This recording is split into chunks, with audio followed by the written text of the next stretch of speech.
Welcome to Speed Reads. Growth.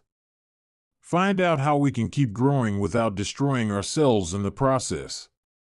Modern economic growth really began just 200 years ago, in the final seconds of human history. This sustained growth is completely new to us and has dramatically changed living standards.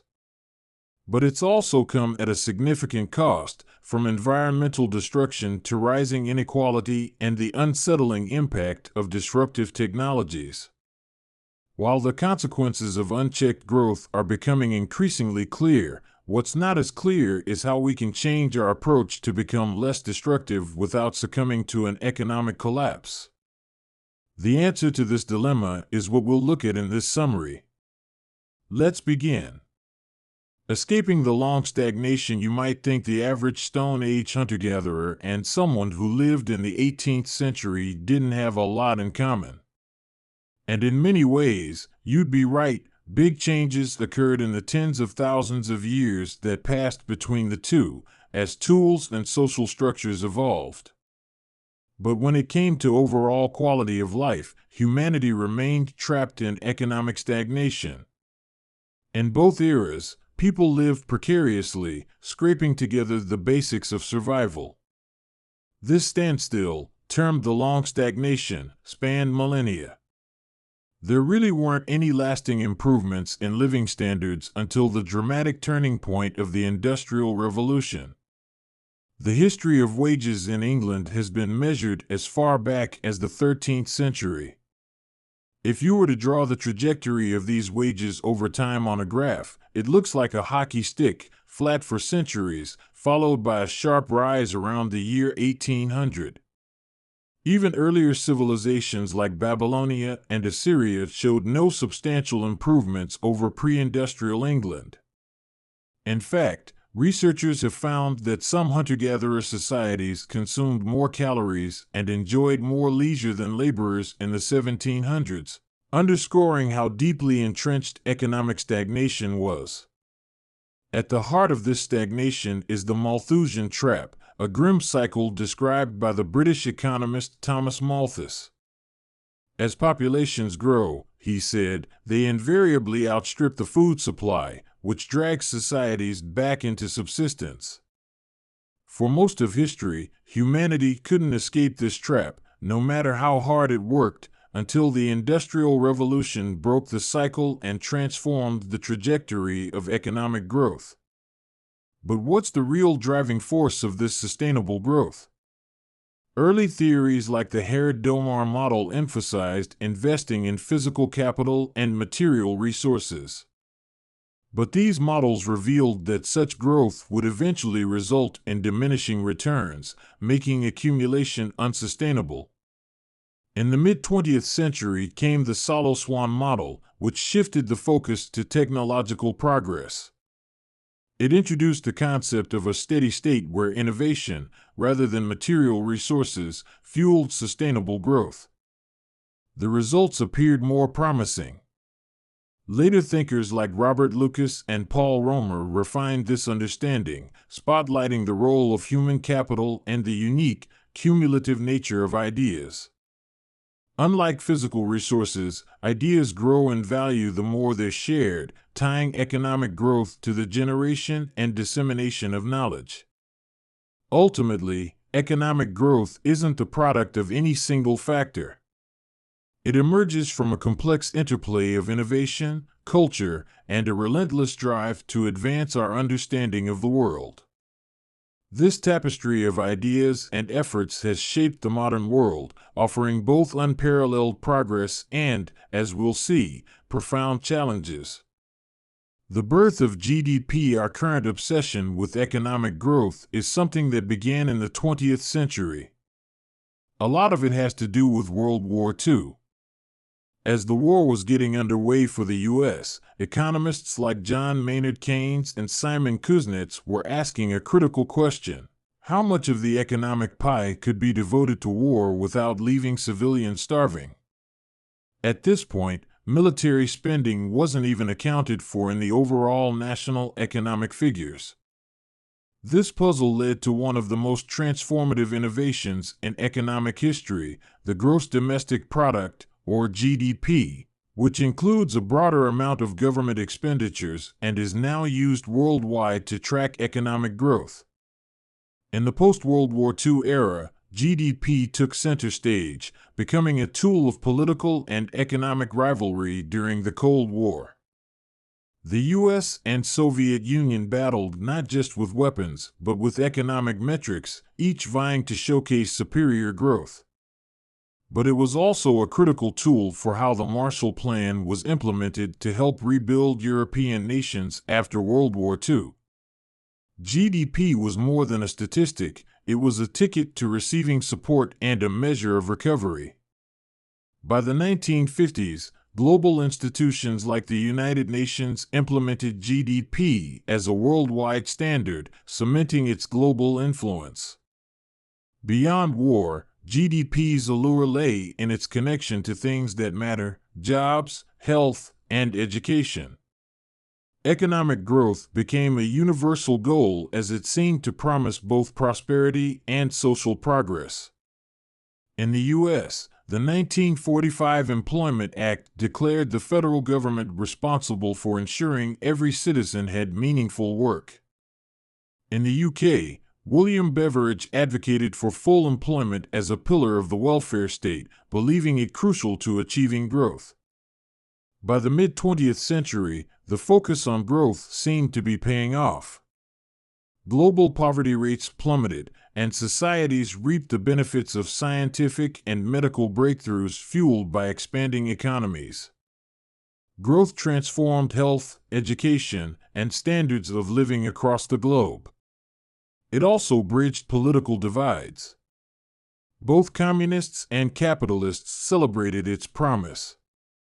Politicians loved how it simplified things. No matter if you were Democrat or Republican, everyone supported growth. It became the centerpiece of economic policy worldwide. Yet the relentless pursuit of growth came with hidden costs. Complacency blinded policymakers to its environmental, cultural, and social downsides, a misstep that continues to shape our world today.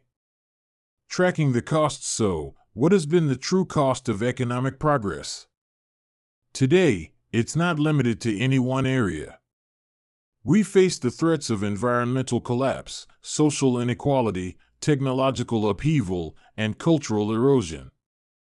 None of these are isolated problems either, they're symptoms of the same relentless pursuit of growth. Take climate change. CO2 levels have skyrocketed since 1950, reaching unprecedented highs of over 400 parts per million and causing temperatures to rise at twice the rate seen in previous decades. These shifts echo past climate disruptions that devastated societies, but now they're amplified by dirty technologies fueling our prosperity. Since 2000, carbon emissions have risen nearly tenfold faster than any sustained increase in the past 800,000 years. In short, the environmental price of growth has become glaringly evident. As for inequality, growth has created vast divides. In the U.S. from 1981 to 2017, the wealthiest 0.01% saw their income soar fivefold, while wages for less educated workers stagnated or declined. Growth-promoting technologies, from skill-biased innovations to automation and capital-favoring advancements, have widened these gaps. Automation has hollowed out mid-level jobs, and superstar-driven tools have concentrated wealth at the very top. Globalization, powered by technological leaps in communication and transport, is another culprit. Data shows how globalization has lifted millions in developing nations out of poverty, but has left the middle class in wealthier countries struggling with stagnant wages and job losses. Miscalculations about the impact of free trade, particularly with nations like China, have exacerbated these divides, fueling political discontent and populism. We need to recognize the dual-edged nature of technology and growth. The same forces driving prosperity have also sown division, destabilization, and environmental damage. By understanding these roots, we can start crafting solutions that address the intertwined nature of the problem. Rethinking the GDP when it comes to dealing with the growth paradox, there have been two common responses. One is to start redefining GDP. The other is known as the degrowth movement. Both approaches have their pluses and minuses. While they helpfully illuminate critical flaws in how we think about growth, neither fully resolves the underlying tensions. First, let's focus on GDP. It's true that the current concept of GDP is deeply flawed. For instance, it captures market activity but doesn't take unpaid labor, environmental degradation, or societal well-being into consideration. By turning GDP into a moral compass, society has prioritized what the market values over what people cherish, often to harmful effect. One way to move forward is to apply GDP minimalism. This involves scaling back GDP's dominance and adopting a more nuanced dashboard approach to what the GDP actually measures. This would include metrics that reflect environmental health, inequality, and community well-being, essentially a richer, more balanced picture of progress. GDP minimalism could also shift us toward a more moralistic approach. While modern economists have become fixated on technical efficiency, they've lost sight of larger societal questions about what we value and why. Rethinking growth requires moving beyond the single-minded pursuit of more and embracing a wider understanding of human well-being. Over the past 50 years or so, there's also been a growing interest in a different approach, the degrowth movement. Advocates call for scaling back economic activity to reduce environmental harm and realign priorities. But there are contradictions within the movement itself. For instance, some proponents believe that shrinking the GDP and entering a recession is an inevitable part of the process, while others insist it's about reducing waste and rethinking societal goals without causing a recession. These divergent views ultimately undermine the movement's credibility and make it difficult to translate into actionable policy.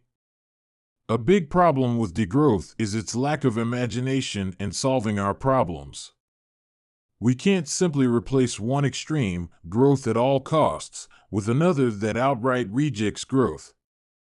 Instead, we need to find a middle ground, balancing economic progress with ecological responsibility, innovation, and a focus on societal well-being. An important aspect of growth is one that the degrowthers often overlook: ideas. Much of their philosophy draws on the outdated notion that growth is based solely on material resources. But as we'll see in the next section, how we leverage ideas and technology will be key to addressing our problems while also preventing an economic collapse. Growing ideas. So, how can we revive and reshape economic growth moving forward? Well, to start, we need to envision a future where ideas, not physical resources, take center stage. Unlike physical resources, ideas are infinite and don't wear out.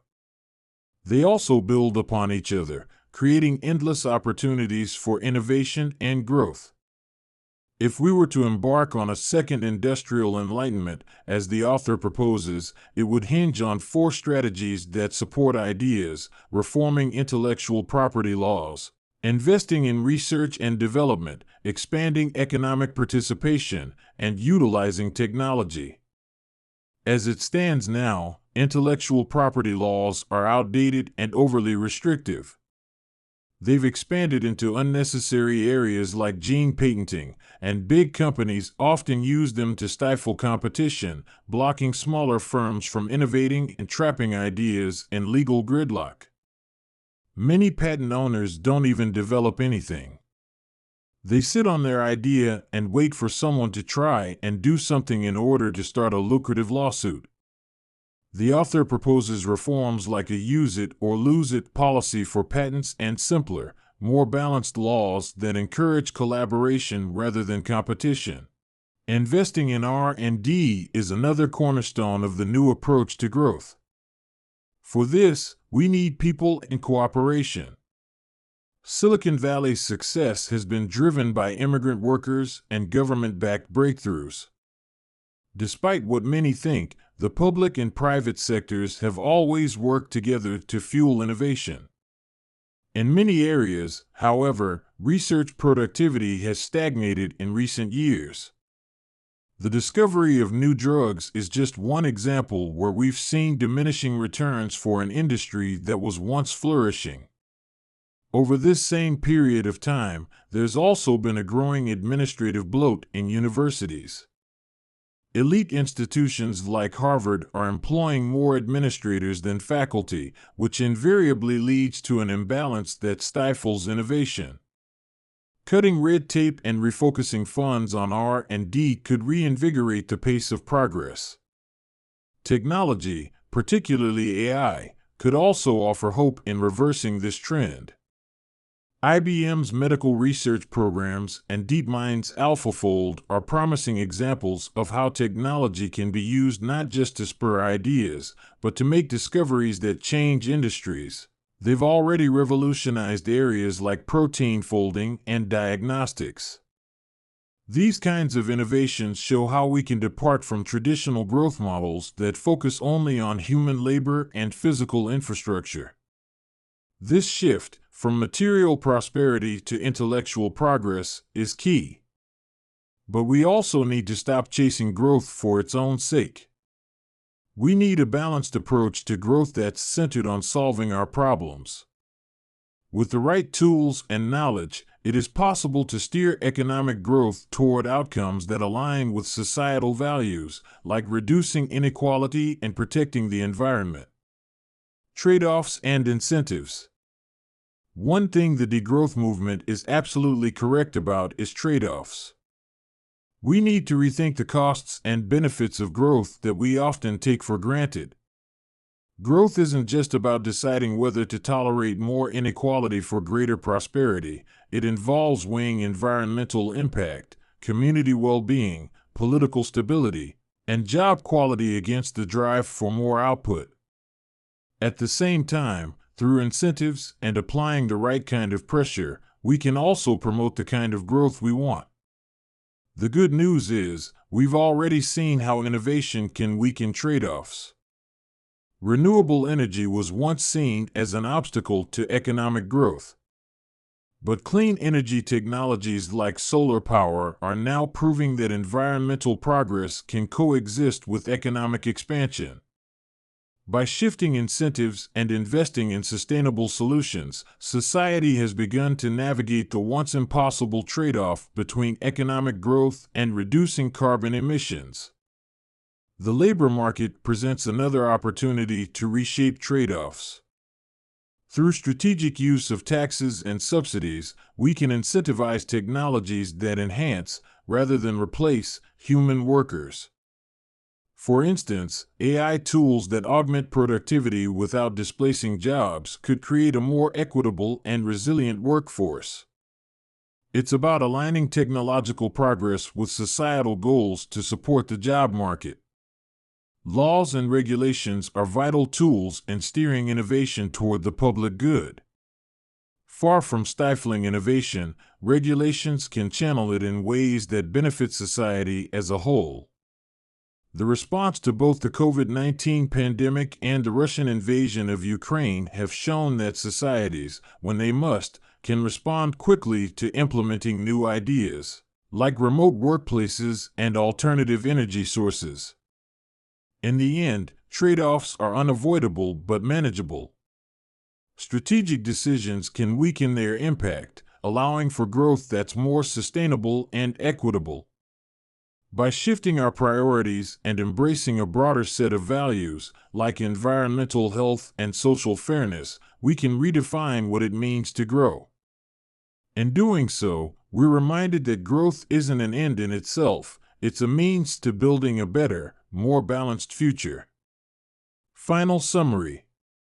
The main takeaway of this summary to Growth by Daniel Susskind is that our obsession with economic growth began during the Cold War era, when the GDP became a tool for measuring prosperity. It also crossed the political divide, as economic growth appeared to broadly benefit society and nations worldwide. But now the costs have become clearer. Unchecked growth has put the environment in peril, while globalization has led to growing inequality and political turmoil. We need to rethink how we use the GDP and incentivize our industries to focus more on the things that matter most to society. At the same time, we can keep growth alive by investing in ideas and technologies that will continue to innovate while limiting the trade-offs that are currently costing us so much. Okay, that's it for this summary. We hope you enjoyed it. If you can, please take the time to leave us a rating. We always appreciate your feedback.